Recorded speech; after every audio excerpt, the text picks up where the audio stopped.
Hey, welcome back everyone. It is now January 8th of 2021, and ever since the very end of The Mandalorian Season 2, a lot of fans around the world have been very much excited about Season 3 and the Book of Boba Fett, as well as Season 4 of Mando, all of which Jon Favreau and Dave Filoni are working on as we speak. This is Mike Zero. Make sure to subscribe if you are new to the channel for future Star Wars content. Now, the big deal with Lucasfilm right now is that they are working on so many different projects, such as films and TV shows and books, novels, and comics and more, that's all going to interconnect and revolve around this new expanded universe by George, John, and Dave. Now, so far, the Favloni universe, as I like to call it, involves, Rangers, Obi-Wan Kenobi, Ahsoka Tano, and other projects out there. That's all going to really interconnect and reveal big revelations for so many key characters within the Star Wars franchise. Now, looking at Jon Favreau and Dave Filoni, alright? We do know that in the past before, Jon Favreau has actually revealed that, Dave Filoni is the one who really came up with a lot of the deep lore for, of course, Star Wars overall, and that he is indeed the true protege of George Lucas. There is no denying that Dave Filoni is the actual protege of George Lucas, because Lucas worked directly with Filoni for a very long time with the Clone Wars and with Star Wars Rebels and more. Now, with that being said, of course, what's really intriguing all has to do with the future of Star Wars. One project in particular that a lot of fans are very skeptical over is The Acolyte. Now, with over a dozen Star Wars projects already in development, Disney and Lucasfilm are fully focused on their new Star Wars universe and more. Now, it's described, however, that Star Wars The Acolyte has been in the works for some time now and is said to include actress Brie Larson. Now, Brie Larson is said to be involved with some of the creative choices over her character while she works closely with writer Leslye Headland. It's described, however, that Brie Larson wants to end Anakin Skywalker's legacy as the Chosen One by making her character the true Chosen One in Star Wars The Acolyte, and that this is a plan that Leslye Headland is going along with right now.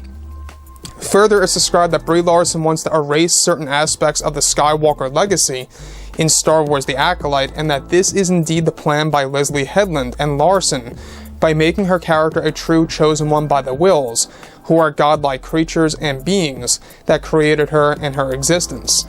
Brie's character's name is currently dubbed simply as Maeve in the new Star Wars TV series, where Leslye Headland is said to already be involved with some new writers of the show. So let's go over a part of this. Now, let's stop right here for 1 second. The thing about Brie Larson is that, as I've stated before in the past, I really don't believe that she's a fit for Star Wars. I don't feel like that she deserves to be in the franchise. If anything, she should only stay with the MCU, and that's saying a lot for me because I did not enjoy Captain Marvel myself. I don't know about you out there, but to me, Captain Marvel was a below average film that actually starred Brie Larson. So everything related to this, plan or strategy to end Anakin Skywalker's legacy and to get rid of the Skywalker legacy in general by creating a new and true Chosen One within the Star Wars universe, I don't really like how that's going with The Acolyte. I feel like that it should always stay with Anakin Skywalker. Now, there's a reason as to why I am not all that worried about this, is because George, John, and Dave can easily reverse this later on, be it in their new shows or the shows that they're already working on as we speak for the Star Wars universe. They can actually reverse this with little to no effort. That's all they gotta do is go into the Star Wars franchise, make a show, and reestablish the fact that Anakin is the true Chosen One.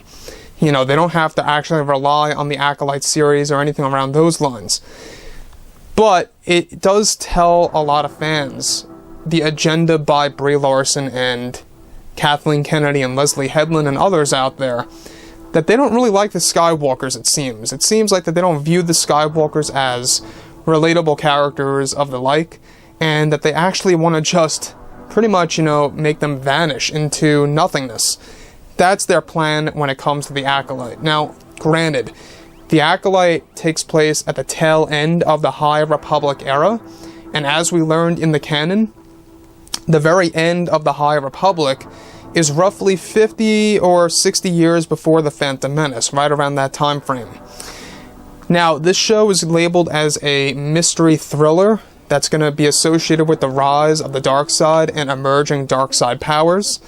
We have heard that a lot of things are coming into play here for this show that's going to tie directly into The Phantom Menace, so that's one thing.